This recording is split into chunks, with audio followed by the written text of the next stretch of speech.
betapa belajar itu penting. Tapi kalau kita tidak punya dasar pembelajaran yang kuat, kita hancur. Sebenarnya kepada siapa kita belajar? Apa kepada kampus? Ilmu pengetahuan bisa mengecewakan. Orang semakin pintar bisa menipu. Jadi Bapak Ibu, saya mau tanya, yang suka pintar tipu itu yang sekolah tinggi atau sekolah rendah? Atau yang tidak sekolah? Sekolah tinggi. Ya. Dosa tidak mengenal siapa yang sekolah. Semua bisa berbuat dosa, pintar berbohong. Tetapi semakin tinggi orang sekolah, kata-katanya semakin lincah, semakin tinggi bahasa-bahasanya. Kalau orang yang tidak sekolah, dia bohong apa adanya. Tapi kalau orang yang sekolah tinggi, dia bohong tapi pakai kalimat-kalimat yang semakin bagus. Tapi semua tetap dosa. Jadi kita punya dasar pembelajaran itu harusnya apa dulu? Ini yang penting. Saja kita belajar dalam Matius pasal 11 ayat yang ke-29. Pikulah kuk yang kupasang dan belajarlah padaku, karena aku lemah lembut dan rendah hati, dan jiwamu akan mendapat ketenangan. Yesus bilang, belajarlah padaku.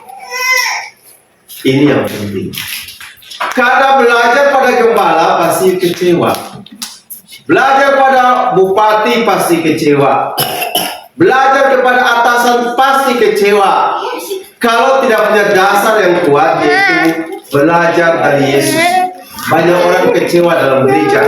Sebab mereka lupa sesungguhnya belajar itu bukan kepada gereja, tapi kepada Tuhan Yesus. Karena yang pimpin gereja manusia, betul tidak? Di sini ada 4 denominasi. Ada Advent, GKI, Bethel, Gini. Silakan. Tambah lagi denominasi, tapi kalau boleh cuma 4 dulu ya. Jangan banyak-banyak kalau boleh. Kalau terserah, kalau mau lanjut juga mau kepala kampung ya.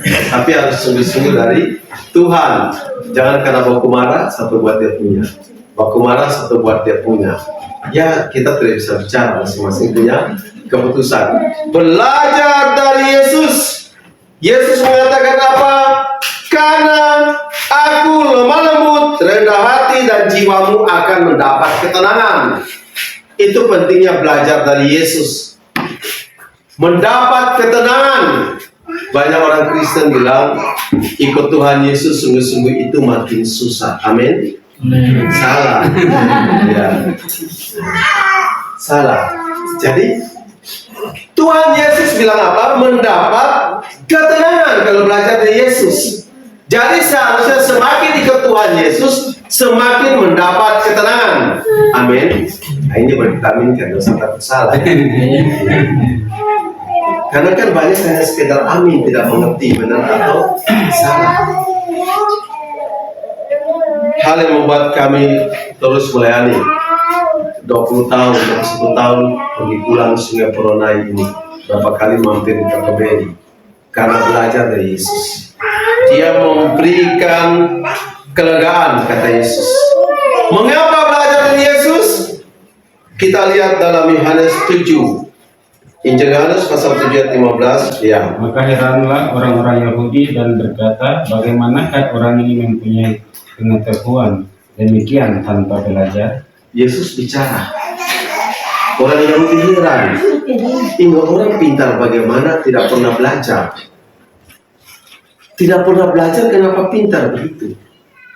Mereka tidak tahu kalau Yohanes 1 ayat 1 pada mulanya adalah firman.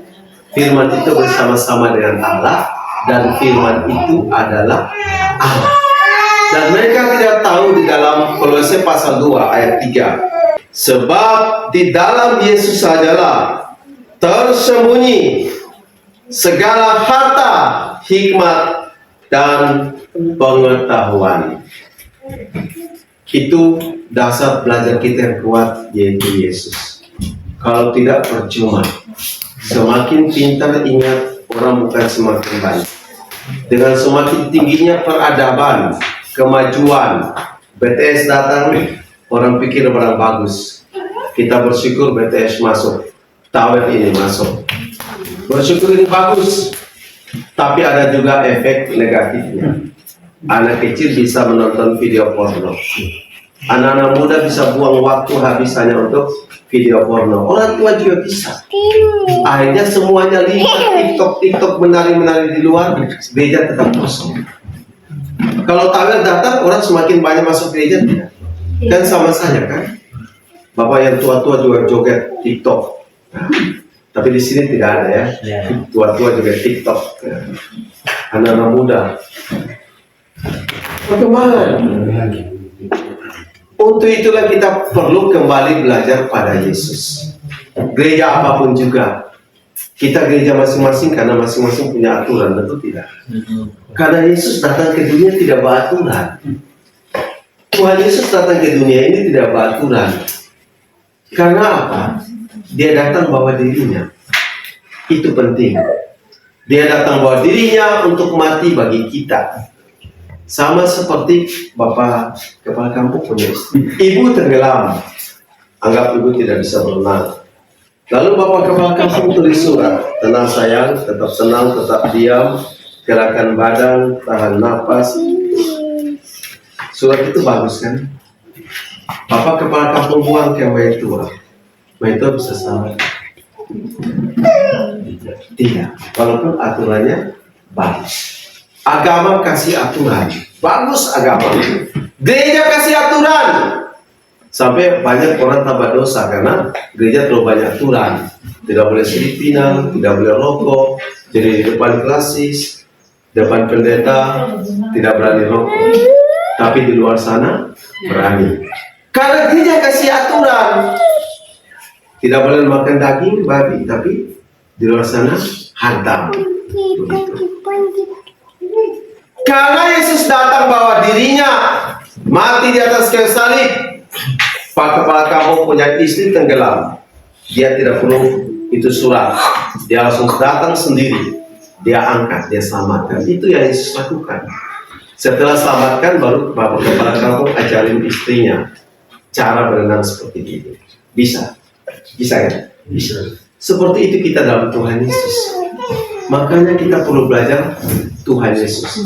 Gereja saya tidak anti rokok. Gereja saya tidak anti rokok. GKRI namanya. Kami tidak anti sirip pinang. Tapi Andreas ini, aduh, isap rokoknya kuat. Dia luar biasa kuat. Jangan disimak sebenarnya. Ya, kuat dia isap rokok. Kalau dia bawa perahu, kesempatan keluar di muara, dia kasih saya bawa. Supaya dia bisa tarik rokok puas-puas. Saya ingat gereja kami tidak larang orang merokok. Karena Alkitab tidak melarang tuh. Tapi saya bilang kayak begini sama Andreas, kau tidak tahu malu kah? Kau ikut Bapak pelayanan, Bapak tidak rokok, kau rokok. Itu saja dia berhenti. Saya tidak perlu hari, dalam Yesus. Tidak, tapi betul Andreas?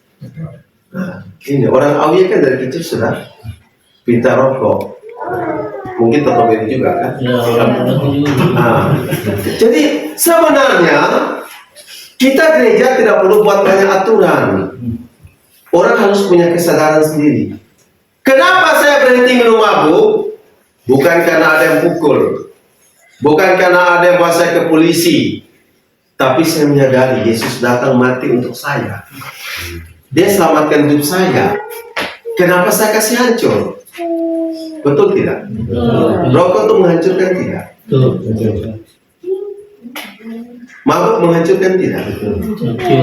Iya, apalagi? Berzina menghancurkan tidak? Caci maki menghancurkan tidak? Makan rica banyak-banyak menghancurkan tidak? Makan daging babi banyak-banyak menghancurkan tidak? Jadi seharusnya tidak boleh larang rokok saja. Makan daging babi banyak-banyak bisa asam urat. Makan yang lain juga bisa buat penyakit. Bagaimana kita memahami? Yesus sudah mati untuk saya. Kenapa saya mau buat diri saya untuk berdosa hancur? Minum gula banyak-banyak karena apa? Gula darah. Harusnya gula itu Berbahaya kan? Kalau banyak, kalau sedikit tidak. Artinya semua yang memperhamba diri kita harus diselesaikan. Karena apa? Ukurannya bukan gereja punya aturan, bukan. Tapi kenapa? Yesus sudah mati untuk saya. Itu cukup sebenarnya. Dia sudah berkorban untuk saya. Kenapa saya hancurkan hidup saya? Waktu satu-satu gereja ini bertobat, orang Kristen bertobat, gereja jadi kuat. Beberapa bulan yang lalu terjadi isu yang ramai di Nabire tentang racun, pendatang racun orang Papua. Itu ramai itu, kios kami termasuk didatangi. Lalu saya buat dalam YouTube, dia nonton 3.000-an orang.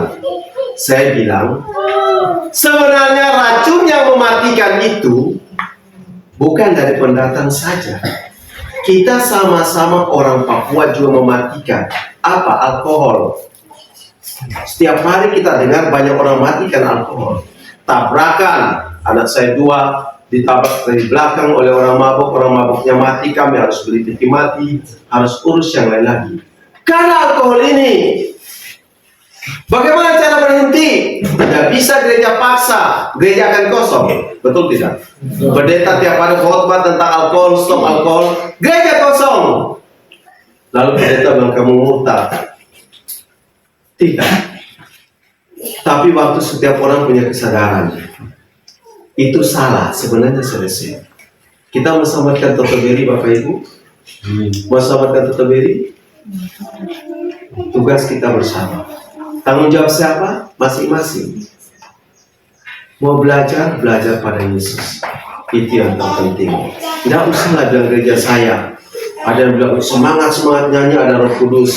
Belum tentu, karena di lapangan sepak bola pun orang semangat, apakah ada Roh Kudus? Tidak kan? Ukuran Roh Kudus bukan semangat nyanyi, tapi kehidupan kita itu bagaimana. Hidup kita itu yang bagaimana, itu yang penting. Apakah Tuhan senang waktu di gereja kita tepuk tangan semangat? Belum tentu. Karena waktu tepuk tangan semangat, pikiran kita bisa lari ke sana kemari. Apakah Tuhan senang waktu kita berdoa tenang? Begini belum tentu, karena waktu pikiran tenang, pikiran kita juga bisa lari. Hati kita, hidup kita. Mari kita semua belajar pada Yesus.